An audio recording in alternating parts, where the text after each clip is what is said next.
only got 1 minute left. Toss. Hello, how are you?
So one of the reasons I was informing you about the video I made yesterday is, despite the fact that I made a video with a bunch of City of Keene employees and put them in the places of gangsters, I don't think you guys are actually violent gangsters. Well, that's good. I mean, Is my head on anybody, or is it just them? Yeah, all the parking enforcers, Oh, the attorneys, and then Tom and Prince John. What is it on? It's on the Aqua Keene YouTube channel. YouTube.com/Aqua Keene. Or if you just type in Aqua Keene Parking Force on YouTube, it pops up.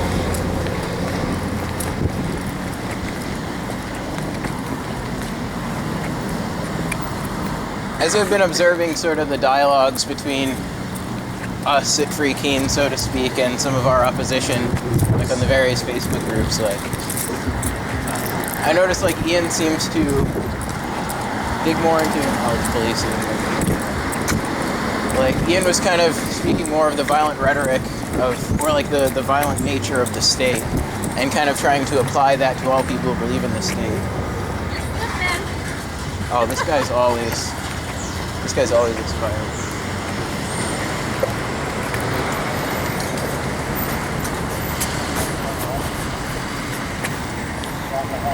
But yeah, I think when you try and like point it out so bluntly, I think the state at its nature is like a violent institution because of the way that taxation is structured and the way you can't opt out of it. But that doesn't mean the individuals all working within the system like understand or believe in or commit that violence. There's like a rubber meets the road aspect of like the police will in some instances use violence to like enforce things that aren't crimes against people.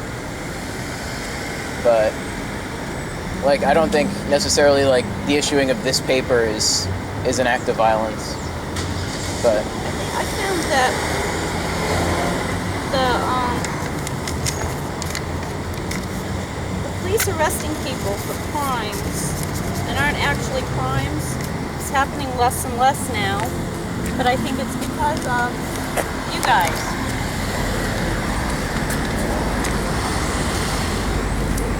wow, well that would be effective if that is the case. I mean, I'm talking about worldwide. I got this one. I got it.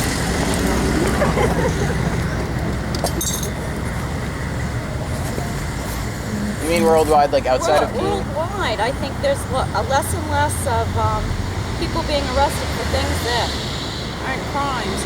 Like I was talking to my boyfriend last night, and I was saying, well, remember when people used to get arrested for not giving up a source if they knew the source, like a reporter or something? Yeah. Well, there's still the national security letters, but and they don't do that as much anymore. A lot of it has to do is because you've brought up the fact that freedom of speech, you can't have freedom of speech and then condemn somebody for what they've written because it has information they might have information that you need. That's not right. yeah. Well, the idea of information being a crime, like I'd like to see that go away completely. Whether it's to the level of intellectual property, you can't copy things, or it's to the level of like state secrets, like Bradley Manning releasing videos of war crimes. But like fortunately someone like Edward Snowden, who like was a civilian worker, not involved with the military, who released state secrets, he's fortunately still out there, like not in custody, and will likely be doing continued like journalistic work. But yeah, it's getting so much harder for like the powers that be to control information, the distribution of information. And I think just the idea that information could or should be controlled, that's like a backwards idea.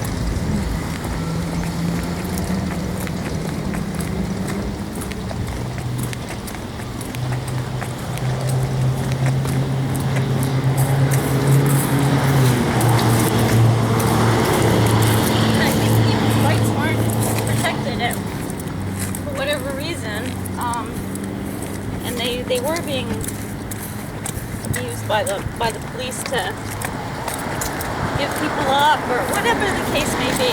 They weren't being protected, and now it's more obvious they have to be accountable for their behavior.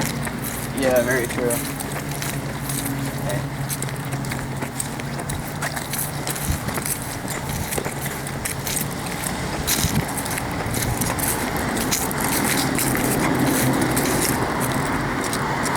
Yeah, just my experiences with the Keene police. I've never had any negative experiences with the Keene police themselves. Like, I can't say the same for all of my friends and like the videos I've seen of things that have happened, but I think that has a lot to do with just for so long people have been out here with video cameras, in Keene specifically. Well, I mean so long being the past few years. Do I have to fill these people's meters, or are they all set with the green sticker? You're all set with stickers.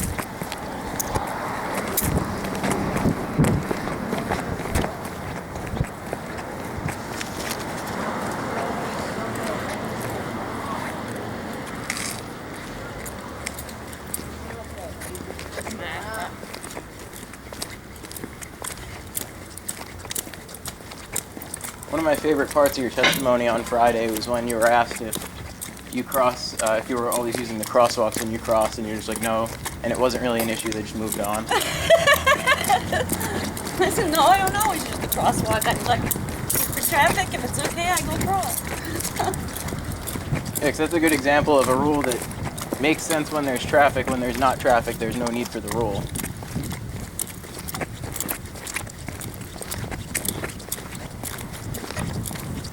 I got a bicycle ticket in Concord at like 3 in the morning once for biking through a red light when there was nobody on the roads.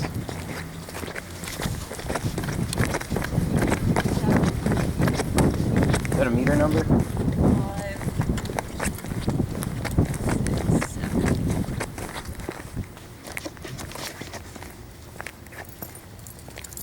I was meeting up with a friend in a parking lot at the bottom of this hill.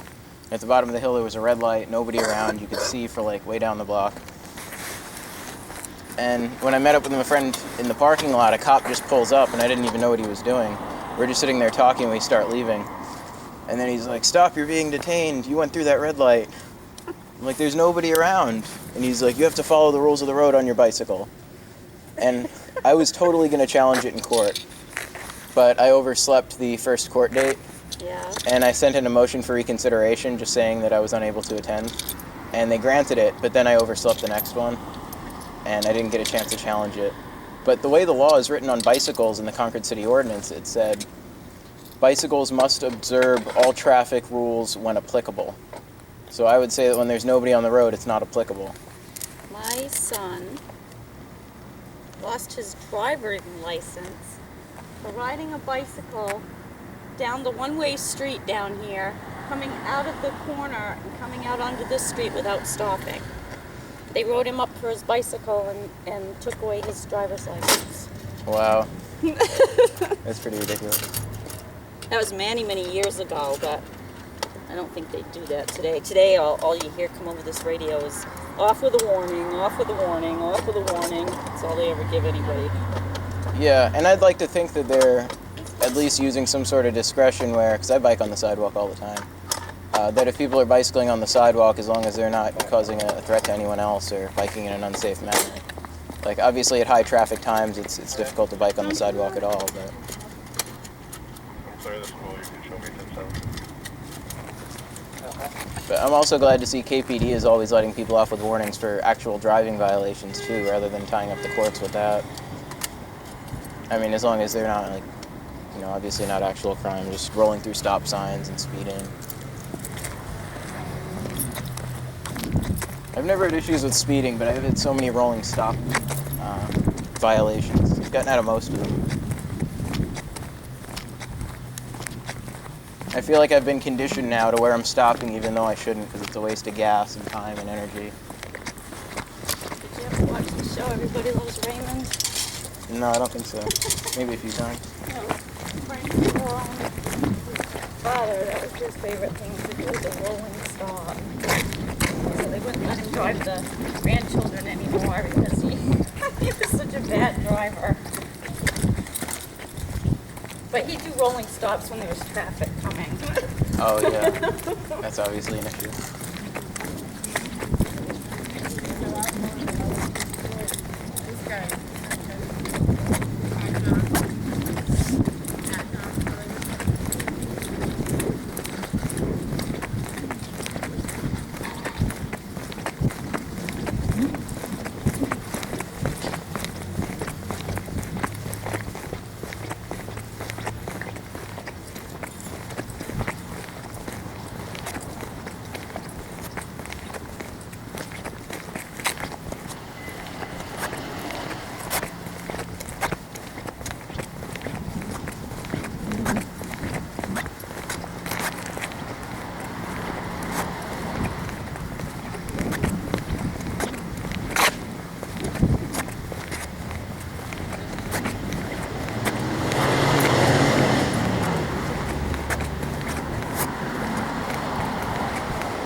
Neither one of them did, so.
got a question for you. I'm running the cheese bags to